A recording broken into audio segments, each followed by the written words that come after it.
Well, I went up to Cambridge in 1957, I think it was, to study engineering.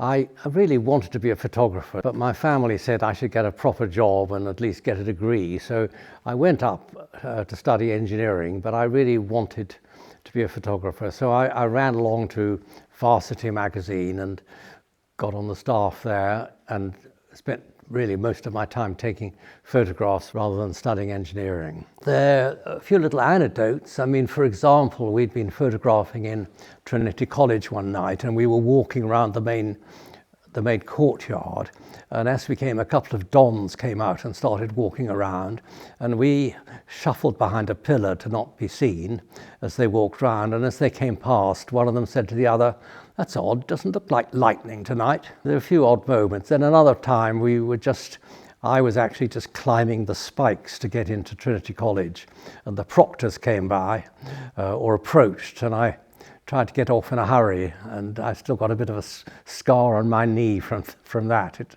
It's not something you need to do in a hurry. In those days, you really had to climb quite seriously to get in and out of colleges after hours, closing hours.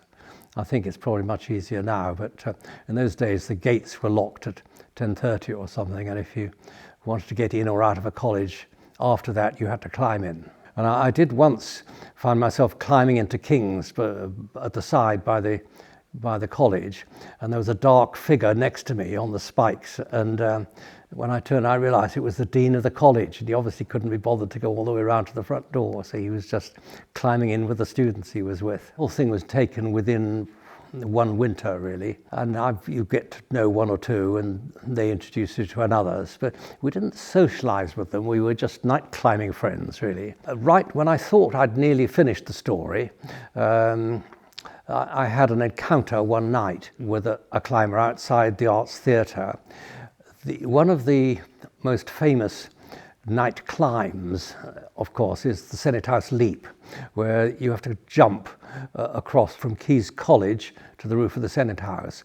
Now, it's about 8 foot across, but it's about 5 inches or so higher one way than the other. And it's a pretty serious thing, because if you fell off that, you'd be dead. And my policy all along had been never to ask people to do specific things, entirely respond to what they suggested to us, because I didn't want to be in any way responsible for them getting hurt. So my photography was always by invitation from them. And one night I was coming out of the Arts Theatre, and one of the climbers came up to me, and he said, "Hi, John, we're thinking of taking a look at the Leap tonight," meaning the Senate House Leap. "Do you want to come along?" So I said, of course, and I ran up into Varsity office and got my camera.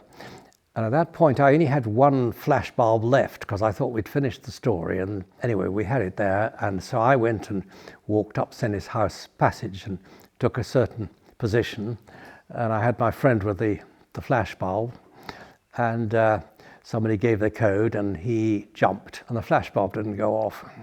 And I didn't have another one, and that was it. But then minutes later, a whole bunch of police cars appeared on King's Parade, and they jumped out and they ran up the Senate House Leap. And I tried to hide behind a column, but they came up and grabbed hold of me. They tried to make me admit that, I was photographing them, and I said, "Oh no, I just came by and saw this activity going on upstairs." And meanwhile, they sent people into the college.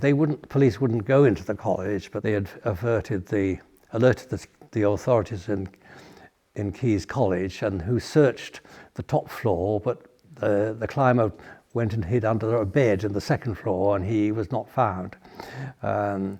So then what happened was the police sent a report to the college because they took my name and address. The police didn't normally take any action against night climbers because they regarded that as an affair for the university.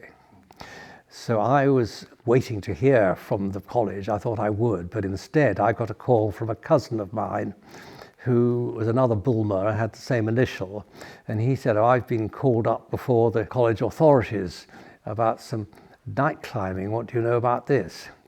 So I said, "Well, do you mind just going along and just sitting quiet and see what they have to say and coming back and let me know, because that would be very helpful."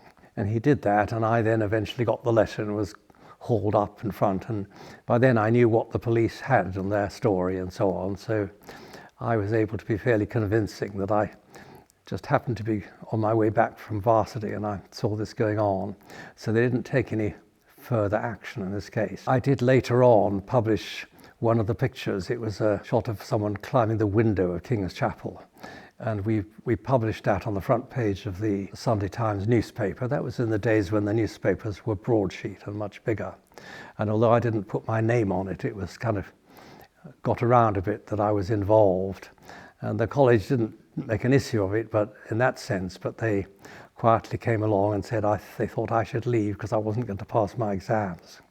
And that was the end of my career at Cambridge.